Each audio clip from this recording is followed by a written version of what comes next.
И kao što rekao, mi moramo da se bunimo. Mi ne želimo da radimo za badnje večer. Bravo, Tako je, bravo, ovako reacija. hoćemo puš pauzu. Sta? Nema se buni, mola ladi. Sad idem kod Vucica.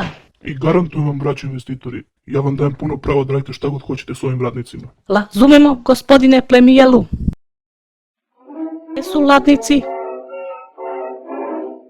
Jao, stižu. Drži neladnike.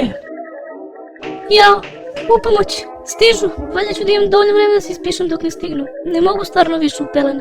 Nema pisanje. Mola ladi, mola ladi. Nekome treba moja pomoć. Nisam za džabe došao u Leskovac. Jao, jebem, i samo da čuva starog Boži. Prijatelji, ubijte ta govna. Razumemo, gospodine Vucic.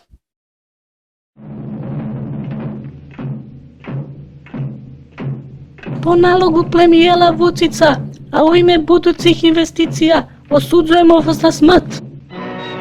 Ovo teže od Nenada Čanka u pičku materinu.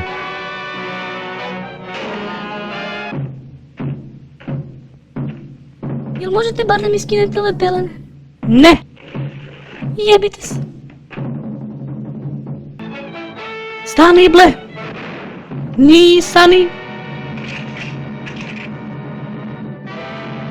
Stanite bre debili. Pali.